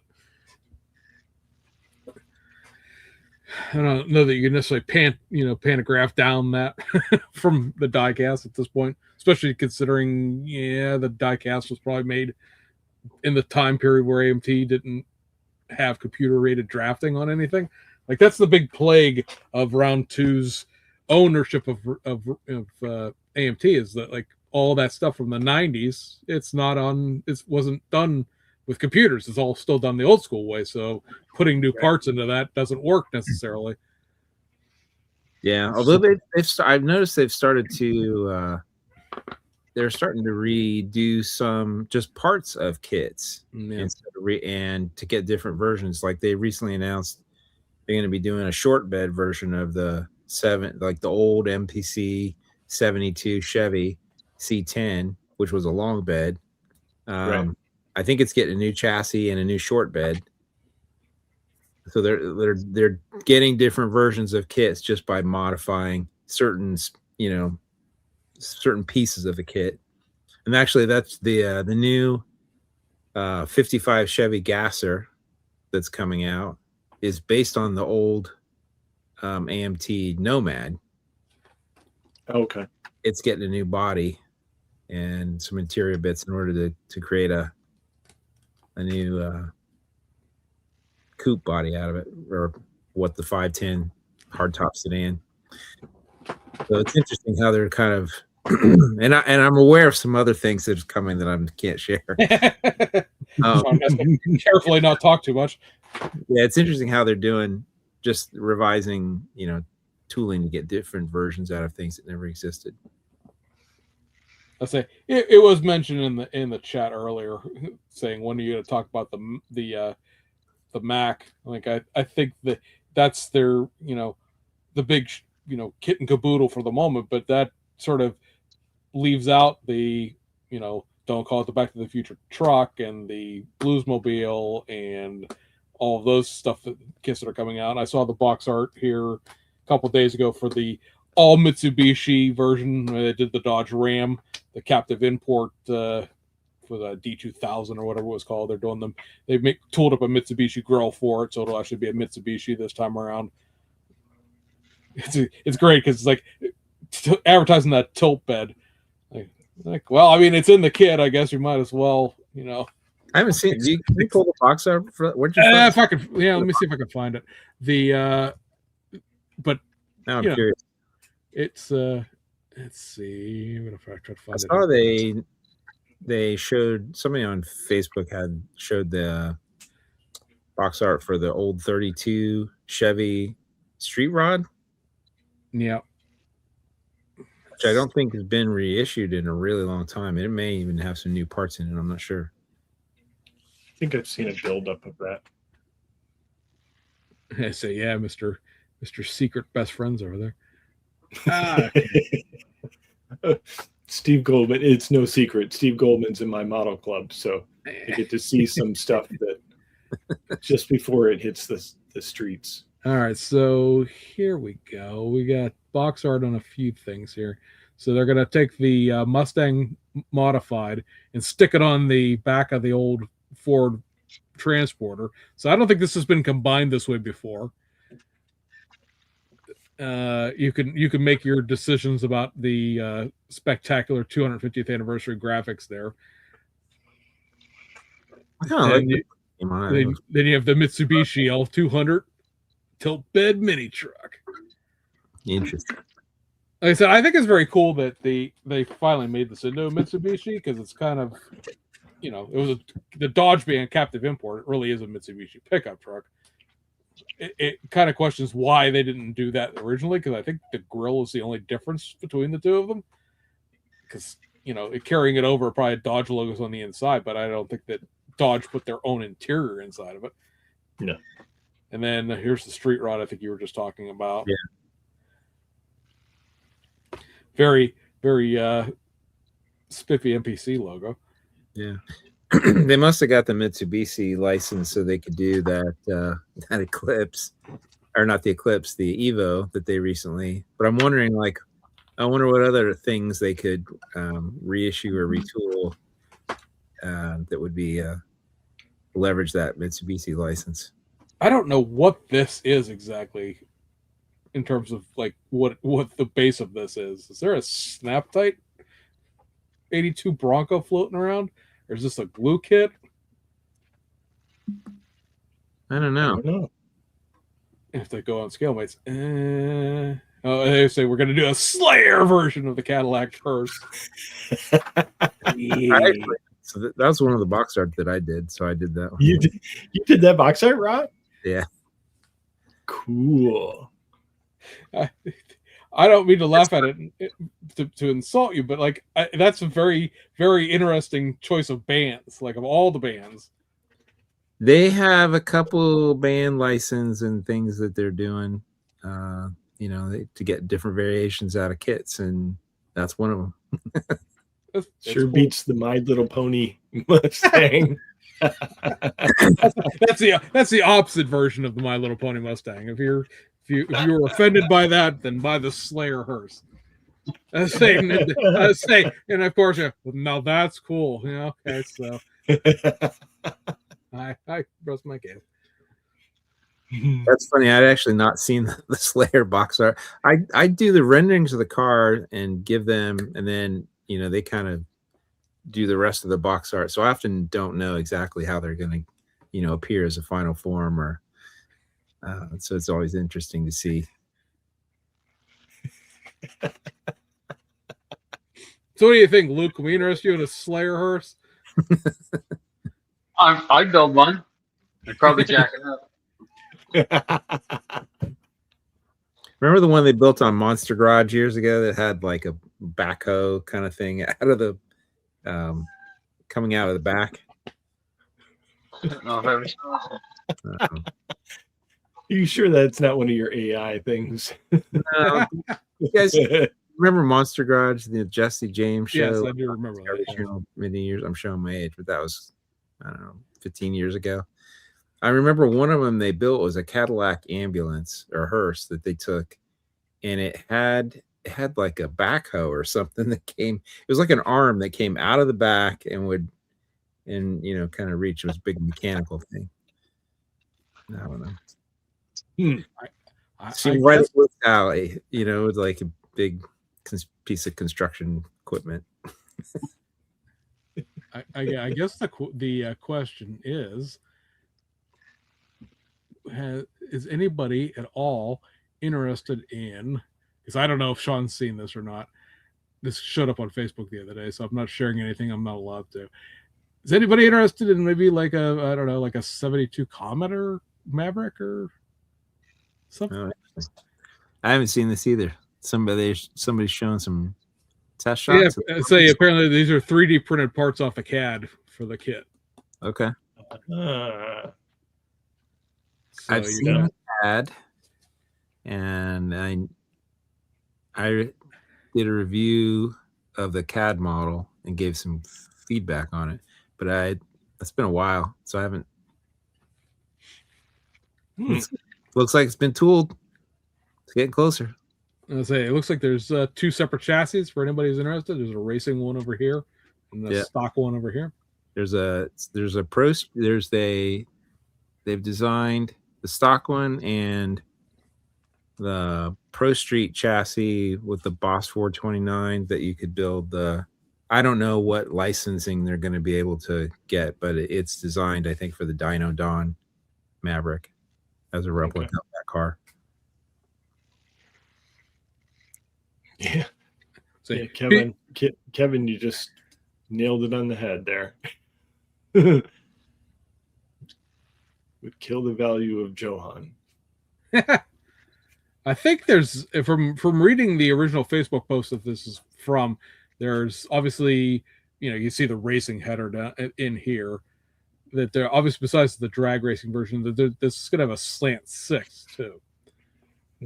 So you'll be able to build like a really stripped down version. Now they didn't make I was talking to my wife about cars that family members own. They didn't make a 4-door version of the Maverick because one of my uncles had one of those growing up. It's like a powder metallic blue. Somebody ran those as one of a drag racing car, a 4-door. Yeah, there was was the 4-door. They ran a 4-door. I don't know why. I don't know the backstory of that, but I know that they ran the body. This, unfortunately, these aren't very big pictures. Oh well, it'll have to do. I know what I can do. I can take this and open it as a new image. Yeah, that's still small, but yeah, this was discussed over there as to whether or not this would be possible. But yeah, this is a 4-door Maverick drag car. I wish I could make this bigger, but it's as big as it's gonna get. Yeah. Yeah, somebody will probably make a resin body or something for it. Say it was Gap and Roush, I guess. Yeah. They need to get on those C10s. Just saying. Let's say here's a better. It's in pieces, but this is better. There we go. It's a door slammer. Yeah, so very interesting. It's got 2 seats in it, so I guess you go for a ride in it. Yeah, I'm not sure what the story was or why they ran a 4-door, but I'm sure somebody in the comments probably chime in. But I do know that was kind of an iconic drag car.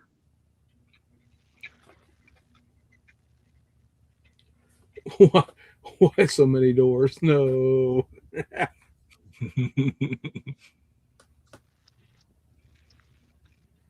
Yeah, that's true. Somebody say that Australia doesn't have the stigma of 4-door muscle cars. Most of your Holdens and your Ford Falcons were more than a coupe.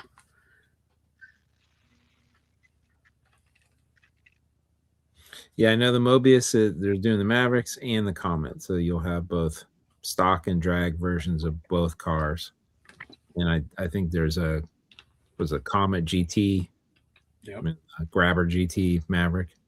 Oh, okay. So there'll be lots of different versions of those, all the versions.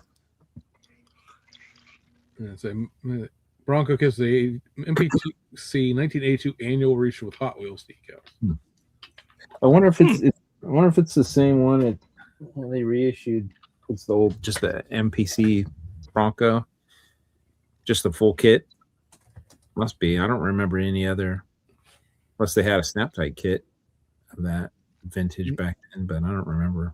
No, I think that's just the so I'm looking at this. It was 2023 or so when they really reissued that 82 Bronco, which is an MPC box. Yeah, I'm gonna guess that's the same. Big cat. Somebody's got a cat. Yeah, that would be my. I'm being told that it's bedtime. Maybe he'll crop dust you again.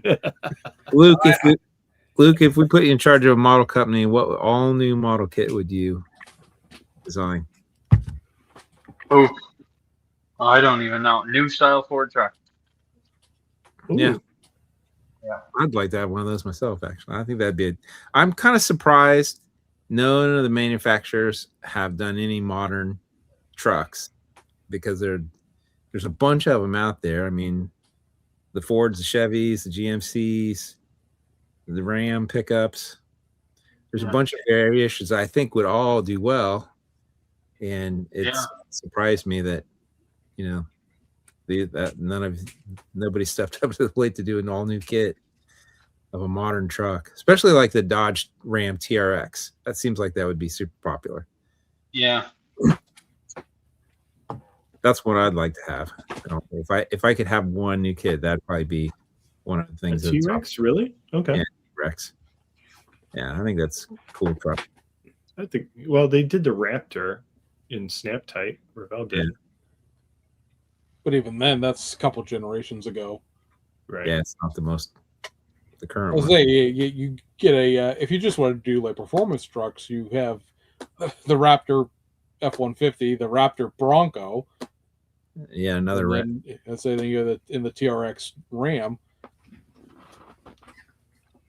If you want to claim that traditional pickups wouldn't sell well enough, well, then sell the thing that no one can afford to buy, because who the hell has a damn near $100,000 to buy a Raptor F-150 at this point? Right. Yeah, the Bronco Raptor would be another one that I'd like to see. I think in order to do that though, is a 4-door, so that would you'd have to convince Steve and them to make the correct quote correct Bronco, because that's been a story ever since that kit came out. It's very nice. You built one, obviously, Sean. Very nice, Bronco kit, but more often than not, all the ones you see are 4-doors. Right. Yeah, I think the Raptor would be a completely all new kit. I don't think it's shared anything with, except maybe the windshield. Dashboard, maybe. I'm not even sure. But it seems like it'd be something that a lot of people would be into. Say there's the Ford has those Tremor trims that are just not quite Raptors, but the next thing down there's a Tremor F-150 Ranger and a Maverick. Yeah, but even just a regular F-150 pickup. I mean, there's a lot of different variations: short bed, crew cabs, 4-wheel drive. You probably get 5 or 6 different kits out of. It says Mobius all over it. They have, I don't know, they've never showed any interest in doing anything modern. They've always wanted to do. I've pitched these ideas multiple times. But, yeah, I'm not sure why.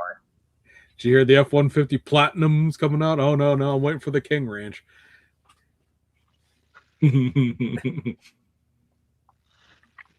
4-door trucks with useless beds.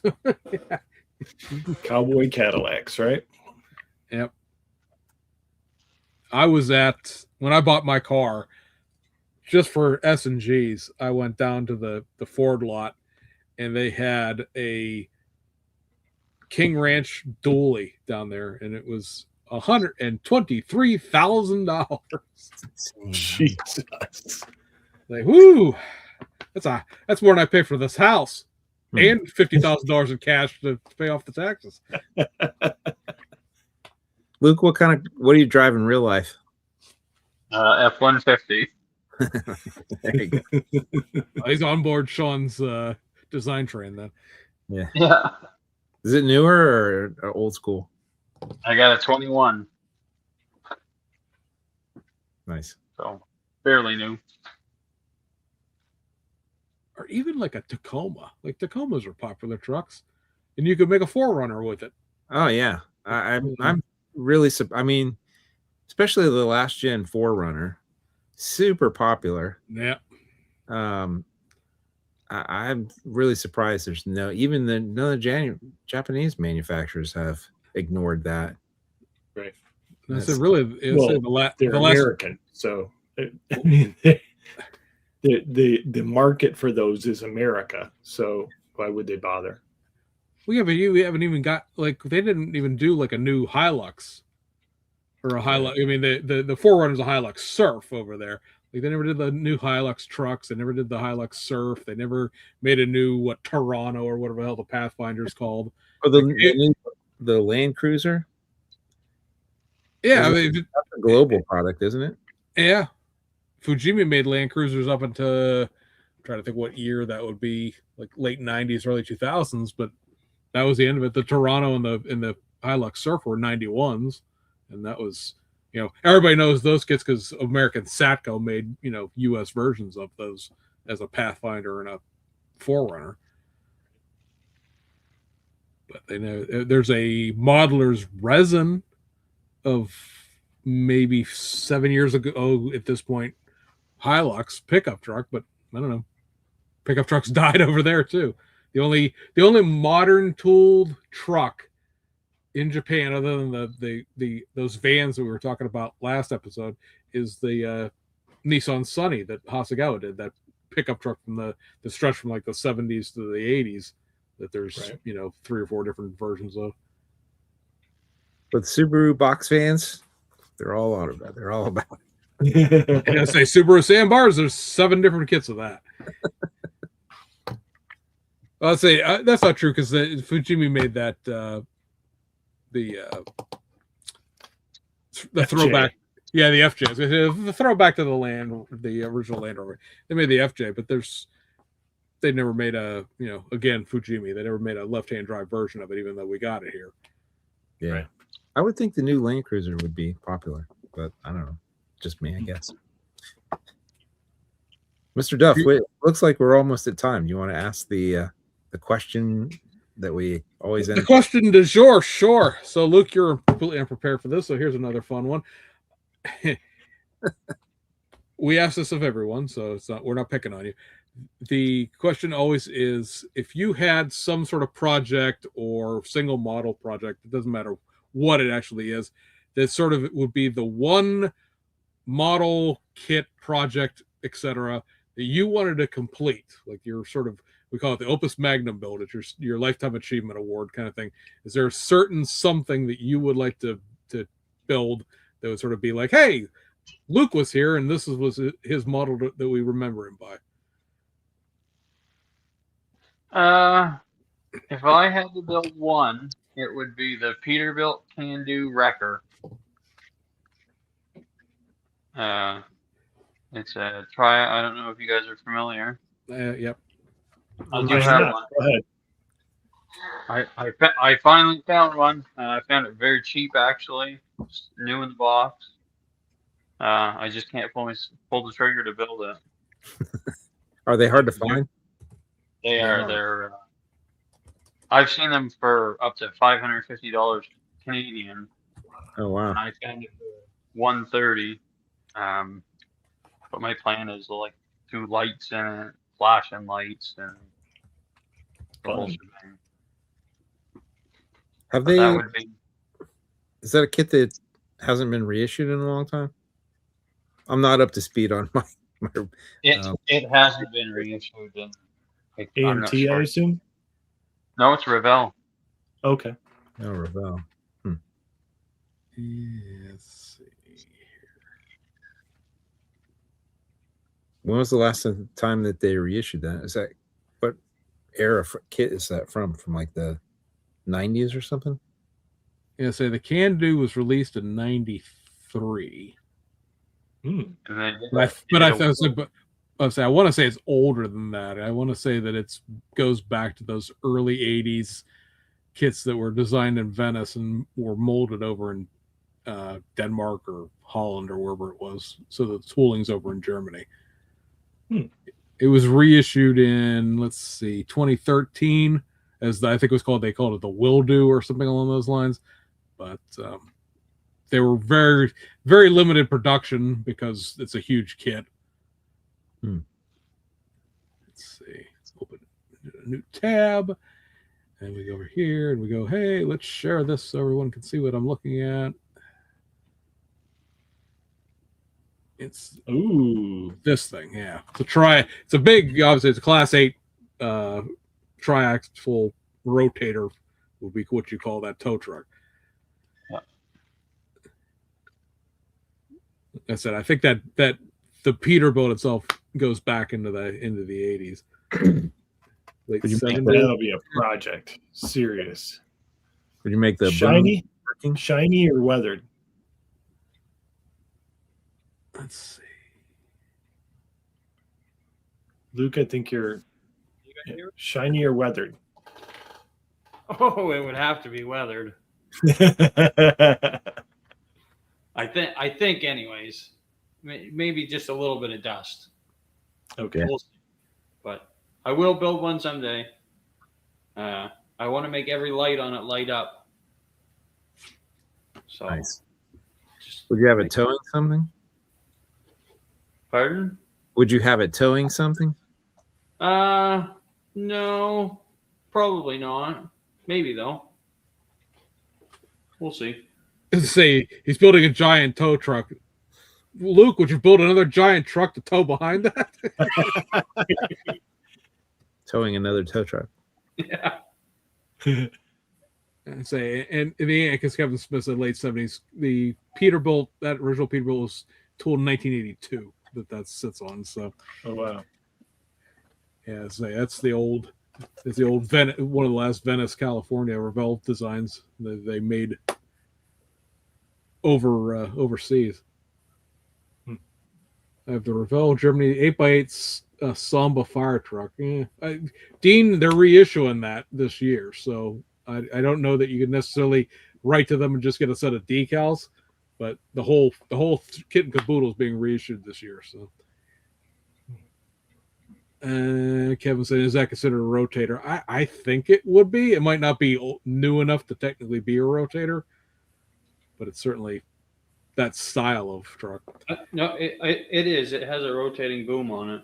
Okay, I thought so, but I hadn't seen the inside of one forever. That's big boy towing right there. When you can rotate out a 40-ton boom and basically pick the whole truck up with it. or you done screwed up trucking. One of those has to come because they're fishing you out of something. You were upside down or in half, or I was just watching a video before we started doing this of a truck that got hit by a train, low speed collision in like an industrial park in California, but it was enough that it blew the bottom of the floor out of the trailer, and there are two big rotators trying to pick this trailer up off the ground and pick it up and move it off the railroad tracks without it breaking in half. So good times. So Luke, I want to thank you very much for agreeing to come on tonight and share with us a little bit of your backstory. And again, Luke is on Instagram at lukescalemodels. There is a link to his Instagram in the description of this video on both of our channels. So click that, check his work out. Very cool stuff. Construction, weather, a lot of weathering, which we don't see a lot of in car modeling, obviously, as we tend to stick to the shiny things. So very neat to see some of that coming through. And appreciate you joining us. Right on. Thanks for having me. Thank you, Luke. Thanks for coming, Luke. Thank you. And to the crowd, we appreciate you joining us again tonight. And we'll be back in another 2 weeks with another episode. And see you guys on the other side. Good night, everyone.